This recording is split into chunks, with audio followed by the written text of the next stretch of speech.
Okay, I'm Michael Moore, and I'm one of the two people exhibiting here in this wonderful gallery, Commonweal Gallery. And I have to thank Alex Connor for asking me to exhibit here. He put the two of us together, Marissa Paternoster and myself, and we think it's a great combination. We really do, and Marissa can't be here tonight, so I told her that I would claim that I did all her drawings too, and she said that was okay with me. And I wish I had done them all.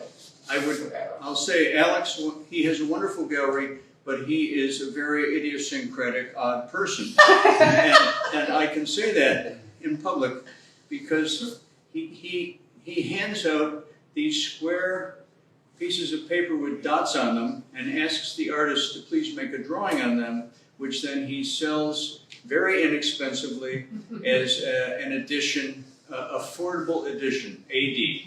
And he probably does not know how many dots there are total, but I do.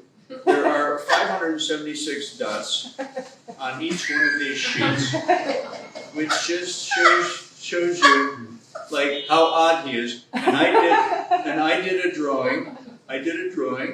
And I sent it to him, and he said, "You did it on the other side. There are no dots." And I said, "You could put some dots in," and he did. So now, collaboration. Yeah, and so since all drawing begins with a dot and ends with a dot, I figured not bad, pretty good. I'm going to put this over here right now, but I want to show what I work with, and what I work with are chopsticks, and I take a penknife and I whittle a chopstick. It has to be a balsa chopstick. It can't be bamboo because bamboo does not absorb ink. But a balsa chopstick from a really cheap, usually Japanese, forgive me, a restaurant that I would go to. And then I dip that in ink, and it absorbs the ink so that when you first start drawing, it's dark. And then as you draw, it draws the ink out of the chopstick and gives you a nice gray. And so I love those lines. And I went to a store and bought 100 of these. So I have them. And I will not live long enough, as we know, to use all the chopsticks I have, which is a sad thing, but I'll leave them to anybody who wants them. There's only one other thing I want to say before I turn this over to the poet who is here, which I am not. I want to say that we've talked about Kandinsky. I was very influenced in my life by Kandinsky, who was the originator of non-representational. People call it abstract, but I don't. I call it non-representational art. He began representationally and gradually became non-representational. And so I like to begin, forgive me for being so like that, but I like to begin non-representationally and see what I can find that might have meaning or representation. So I like to come to worldly images by executing or practicing my craft, the craft of drawing. And that's what I learned from Kandinsky. He did not go that far, but then he opened it up to everybody so that they could do that. And one of the things he said was,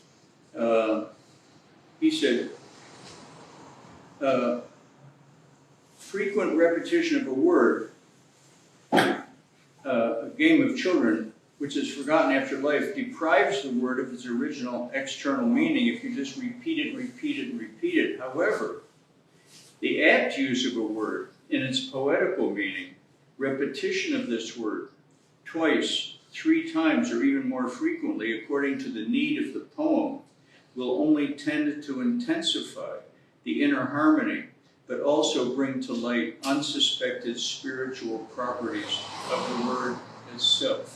And I like to think that lines and dots can do that with ink. He he and I disagreed a little bit because he said that white contained all life and black was death. I don't think that. I think white is all absence and infinity, and black is life. So I'm just flipped it over, but I think we would agree if we sat down and talked it over. Then he said, and indeed, even there is, however, he said about his own work, you will have noticed a deep inner relationship between the texts that he wrote and the poems that he wrote and the woodcuts that he made. Even an outer one. I treat the word, the sentence, in a very similar way to that in which I treat the line or the spot. So who could disagree with that? I couldn't. Other than that, I think there's not much more for me to say, but Eli Goldblatt knows more about lines and dots in poetry than I do, and he has, so Eli, come on up, hang out. Okay. Yeah.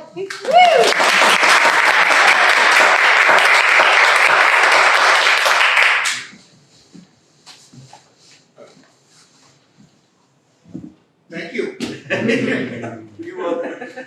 Thanks for all the poems, man. Well, thanks. I'm Eli Goldblatt, and I feel like I'm here in part. I mean, not only in part, largely because I want to honor Michael's work.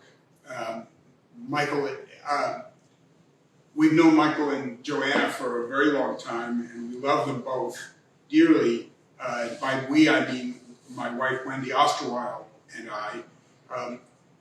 So when I was putting together this book, which is called For Instance, and has on the cover 3 prints by my wife Wendy, 3 woodcuts. I wanted to have prints by Wendy. There's 5 of those, and 5 drawings from Michael. And Michael and I have gone back and forth, both talking and texting. And one of the things that I'm interested in and have been interested in all of my poetry life, which goes back now 50 years or more, is this kind of non-representation representation shift. I work on both sides of a line that really doesn't exist at all.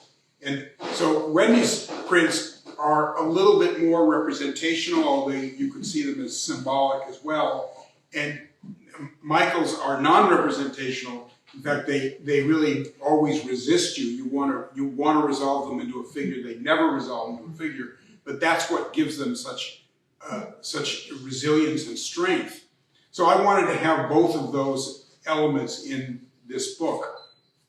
So I'm going to read just a few poems before I read the poems that come out of Michael's work, and then I'll read 1 or 2 poems after that. So short reading, but I hope you'll enjoy it. So this first poem is the first poem in the book. And by the way, the book is for sale here, and it is for sale online at Chax Press, which is my publisher. Charles Alexander is a wonderful publisher of many wonderful books. So this first poem is called 13 Geese, and in some ways it represents this move into an imaginary world, well, as Marianne Moore says, an imaginary garden with real toads.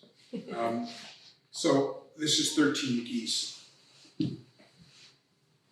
Why resist the poem's whispered end? Sail out into open water, hoping to find arches and vaults, tons and inches, ivory and lead inside the salt waves' high, cloudless sky. Atlantis, the robber's king den, a train between Berlin and Delhi. Willing yourself to doze, dreaming a great world on top of this bleak one. A palace of empty courtyards, abandoned sanctuaries, woven carpets fashioned by hand years ago but not yet worn. Stone floors warm to bare feet. 13 geese, representing a martyr's years, gabble through the little garden within cloisters. I hear singing in rooms ahead, but no one appears. Neither icon, scroll, nor arabesque in this medieval church without God. I feel prayer, but see no pious sign nor supplicant performing ablutions. Past alcoves hung in animal story tapestries of linen, murals with their characters dissolving. And it's that last line, murals with their characters dissolving, that reminds me especially of Michael's work. The next poem is a longer poem, probably one of the longest I'll read tonight. It's not that long, but it's called Any Cottage. And there may be two things you might like to know. One is that it centers in part on the poet Kenneth Rexroth, who wrote in the early part of the 20th century, was quite a character, never went to college, read Latin, Greek, Provençal, Chinese, and he also did a lot of hiking in the Sierra Nevadas, and he has a series of wonderful poems about the Sierra Nevadas. The other thing that you should know and that you will see is that this is a poem about my mother, who died 20 years ago, or nearly 20 years ago in April. Any Cottage. There's an epigraph from Kenneth Rexroth. The world is filled with hidden running water that pounds in the ears like ether. You would wish nothing, say nothing, express nothing, hope nothing, become nothing, regard nothing, leak nothing, quash nothing, regret nothing. Let these words remain on your lips and follow you around as if they belong to another universe, but occupy attention meant for soup meat or intake manifolds. A crushing bonfire forms at the margins of a widow's tight smile. A sweetish smell fills the air around the altar at her waist. Half in shadow and fully armed, a crowded man emerges from his row house more quantified than clever. Sure, his memory records intact the bounding hell prophets spoke of, the catalytic heaven they tried to praise. Everything happens so quietly. I barely lift my head when the pounding stops and vistas, once enclosed in foil, swamp the canoes and drive ancient rule-governed behavior beyond the call of parents and pupils alike. Will you, too, work against me when you hear the low whistle, when you walk into a room arrayed with sunfish and carrier pigeons no one has seen alive since willows took root? It's a terrible surprise, the sardonic frequency keeping an old broadcast tower aloft. Any element requires a style. Any cottage houses the perfect sensation. Rexroth walked out over a ridge, the sun setting onto still dark blue mountains in front of him.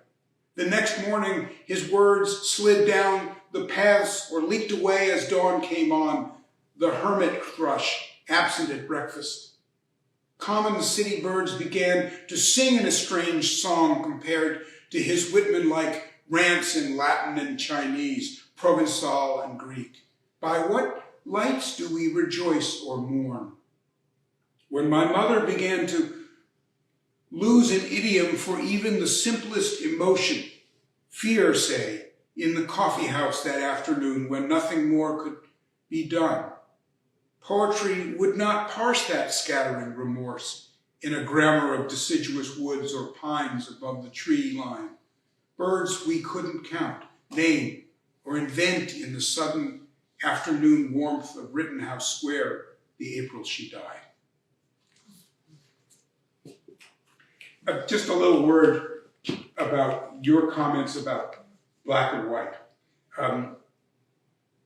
Rexroth was a great devotee of Chinese poetry. And the Taoists, that's the central hinge in Taoism, right? Yeah. The presence and the absence, Yeah. the presence and the absence, the emptiness and the fullness, Yeah. the 10,000 things and the nothing. Yeah. And I've spent a lot of time thinking about that in the recent couple of years.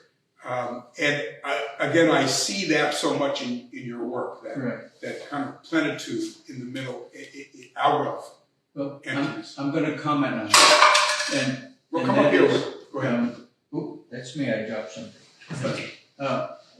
When I was making a drawing up at the Haystack Mountain School of Craft in Deer Isle, I worked on it all week. And a young man came and looked over my shoulder. And he said, Michael, you've been working on this drawing all week. How do you know when to stop?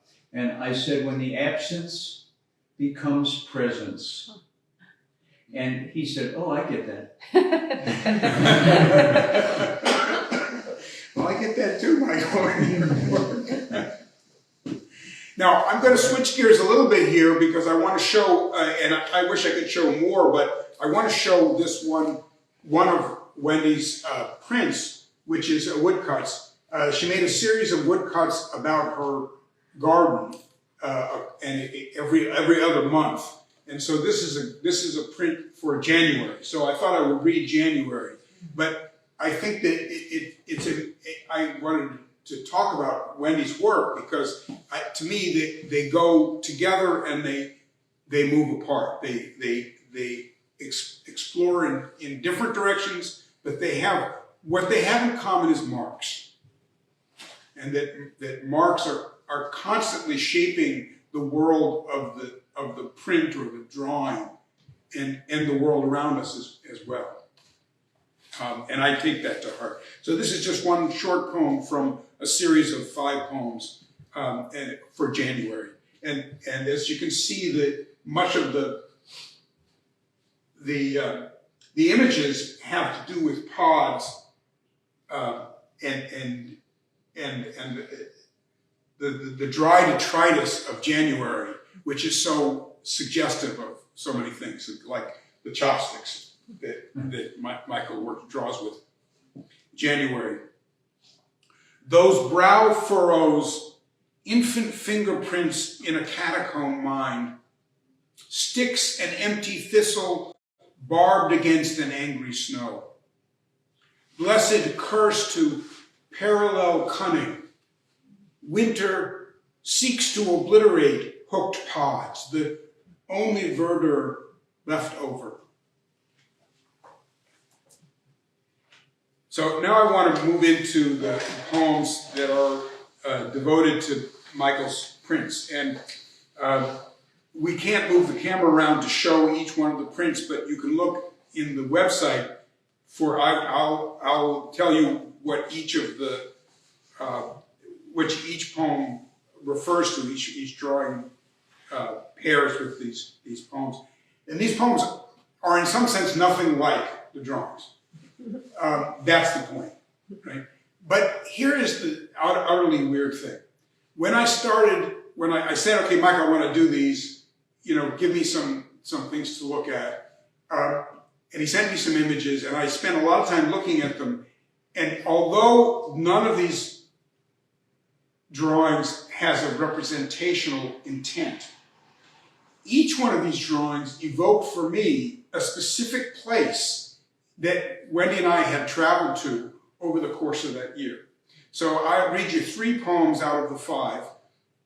And that was intentional, to draw exactly the places you have been. But you never knew that. Have you been to Oxford, Mississippi? Well, I have now. Okay. So this is the first poem, and it's Oxford, Mississippi. And it's called On a Square in Mississippi. And you'll see, and this is probably the only representational element in the whole of these poems, is that this print has a square in it. And a square is important to the poem. But, and maybe that's how I got started on these. on a square in Mississippi. I parked the car and we walked 2 blocks toward the courthouse. Bronze cannonballs atop fluted columns, guard brick, and white trim civiled order. Top cupola reaches across epochs. Judges define property inside while around the square, Lexus and Land Rovers whip past shops that clothe the ache. South extends 1,000 miles in every direction, up my skull and down my knees. I drape skin over naked arms, but cannot pass the test. Daily speech, mixing script and cursive, cur, mongrel, domestic, and show, barks, phatic slang. Know your place. We order coffee, eggs, toast, but neither bacon nor grits. Really, could this happen anywhere? A young white man fires an automatic weapon in a church, theater, school, or courthouse. A little towering figure bursts into bloody fronds among charities, law offices, the only secular bookstore in town. Suddenly, your dear one is gone. Next conversation or kiss scratched from the drawing just when realism matters most. How would we walk back to our car through war history imprinted on mugs and commemorative towels? Decades before the amp dropped inside my cochlea, tiny hairs swayed to a child's moan beside a pool, stinger still clinging to her cheek.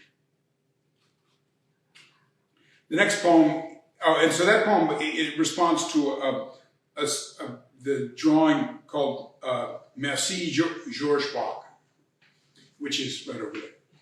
So afterward, you're welcome to look at these things and discover that there's no connection. Did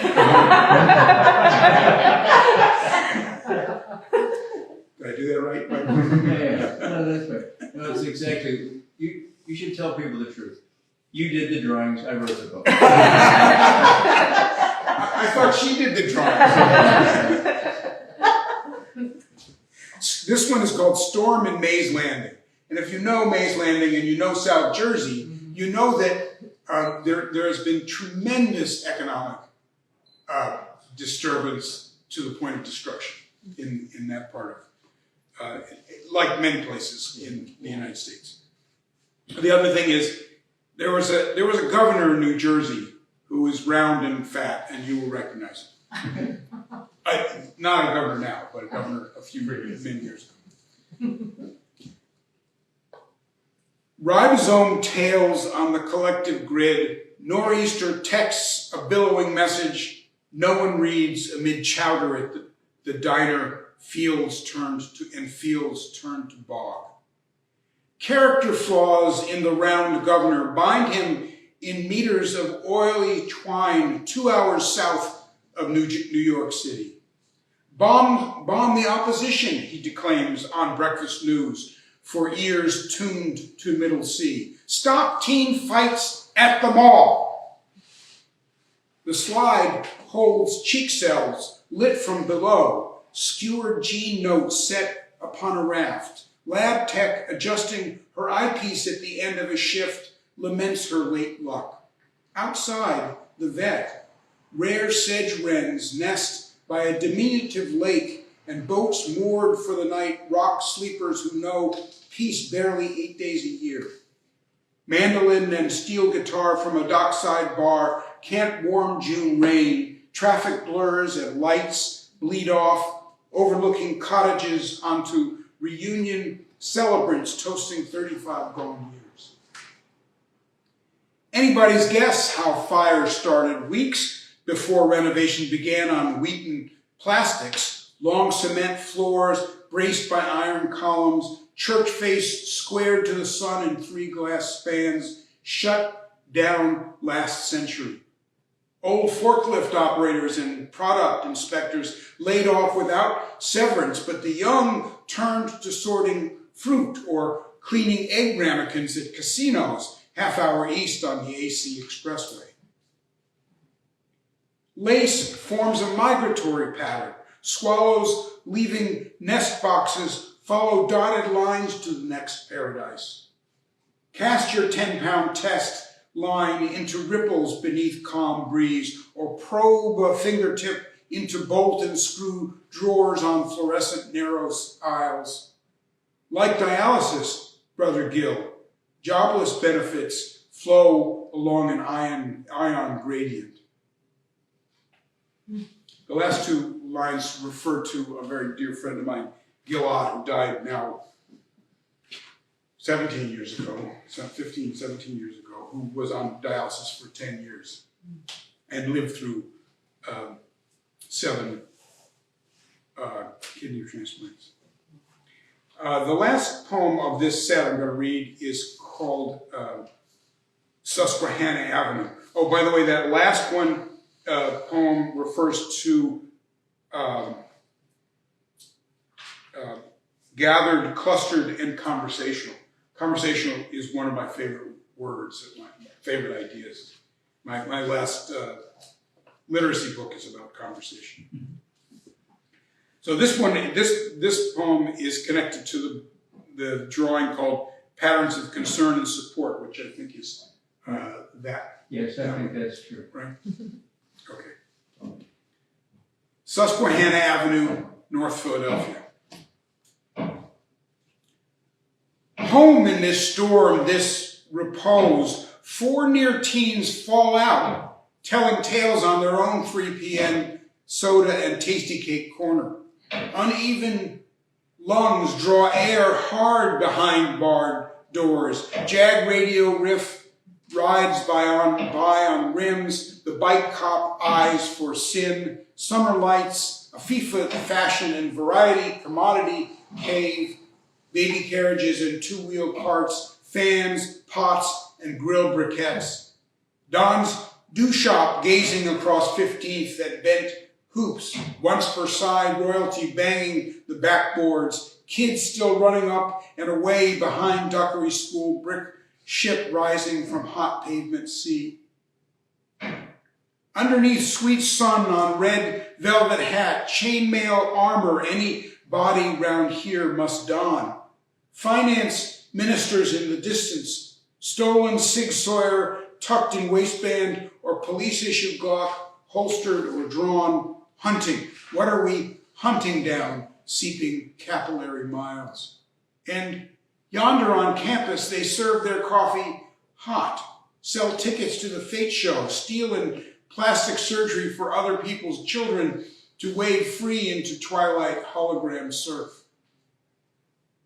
Blown beige plastic Rite Aid bags caught low in a branch of thornless honey locust shading the sidewalk beside a 10-foot chain link fence.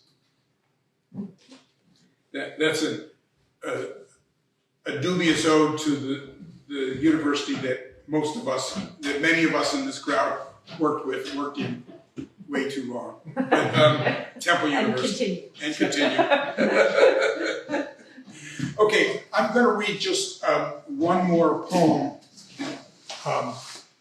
And I wrote this poem not meaning to write it for this reading, but it worked out that way. So I wrote it this week, and I wrote it as I was writing it. As I started it, I looked up at my bulletin board, and I had this drawing, and I'm not sure that the people at home can see it, but it's a drawing done by Goethe in 1787, and it's a drawing of an arch in Rome, and it's you won't find an arch in Rome that looks like that because it's very schematic. But that's one of the things that really appealed to me about it. And as I looked at it, I was writing, and as I was kind of looking up at it, I noticed the way the drawing or the pen, the brush and ink moved toward the whiteness on the paper and began to colonize the paper. And I suddenly realized the way and Michael was talking about, the way a drawing starts, and a poem starts this way too, wherever it starts, and it suddenly, it slowly takes over the paper or the canvas, wherever it is. And I felt suddenly a kind of kinship with Goethe, who spent a certain amount of time he lived quite a couple of years in Rome during his grand tour as a German aristocratic intellectual. So this is a poem. So then the poem kind of took over from Goethe, and it kind of ripped him out of his hands. So that this is a poem called Arch. I put brush to paper, feel the tense surface, then scrawl dissolves, fine finish, leaving on empty expanse only wordless marks framing ground peopled by shadows. Mice move there, ants and beetles, but from this distance nothing seems to inhabit grass and gravel beside a stone arch, reminder of forgotten victory over a people. See, their candelabrum hoisted above soldiers' heads. Armored bodies crowd the frieze, only cloth from desecrated temples trampled beneath the mob's feet signify those crushed by disease and superior arms. I didn't mean to honor conquest, but I do mean to honor Michael Moore. Thank you.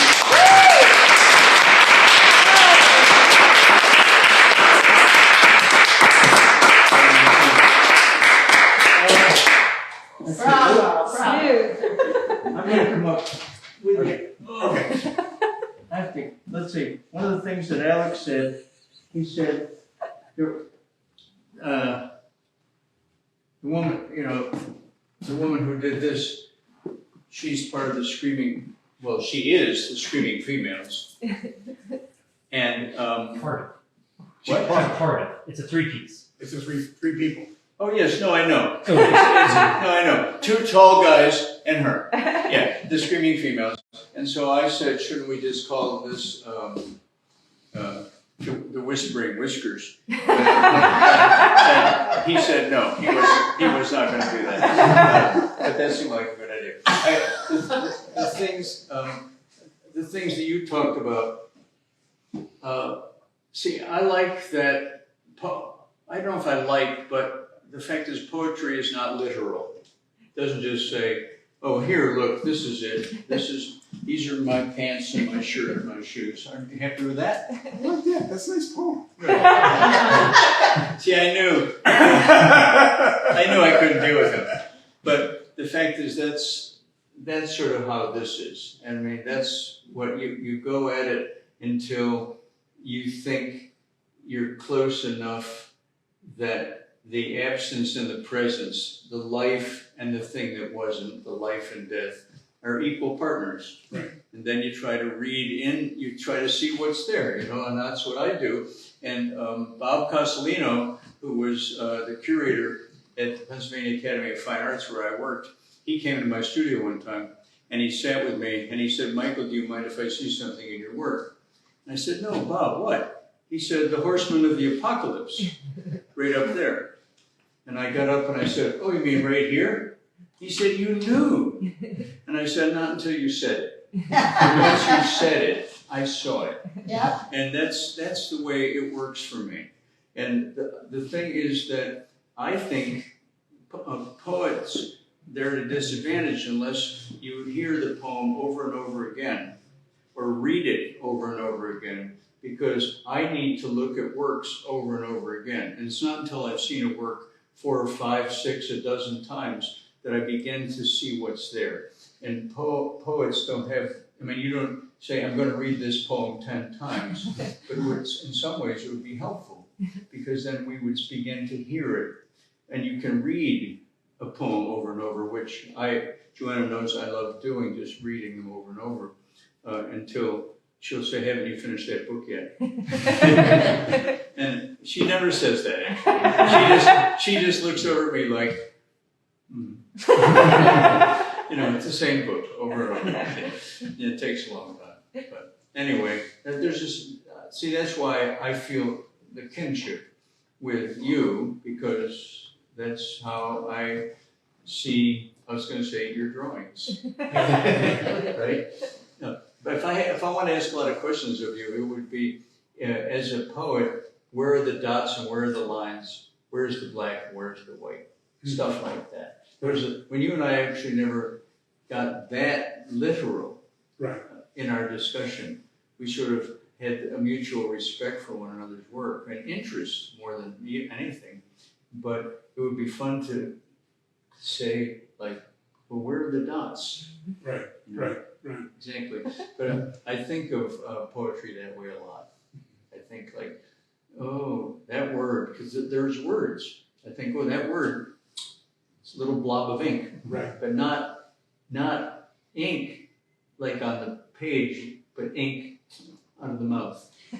Well, I think one of the things that, and maybe you could see that in the way I perform the poem, but to Yeah, me, you draw all the time.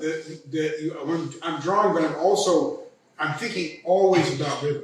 Yeah. I'm always thinking about and hard and soft sounds, weak, so-called weak and strong syllables, and actually in my most recent work, more and more I'm interested in really centering each line.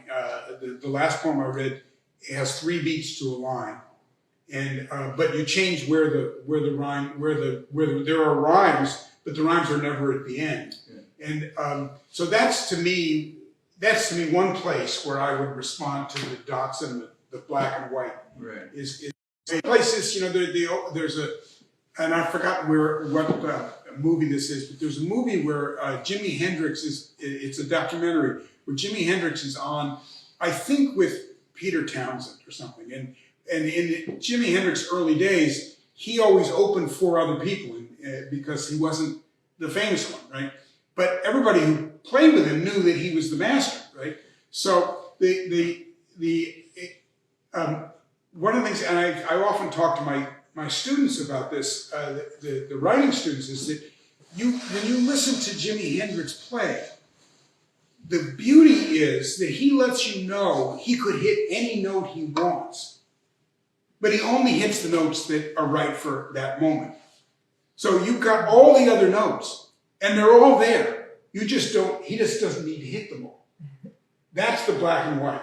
That's the dots and you know, and I think you do that the same with, there are many poets whose you just know not only what they said, but what they didn't need to say. Right. Because they didn't need to finish the line. Yep. The emptiness is, right. And that's what I love about Chinese, the ancient Chinese poetry, is that there's this constant opening of space. And the poet doesn't tell you everything about things. He just tells you, or she just tells you, these one moments that are just the right things to say for all the other things that exist. Yeah. You know? Yeah.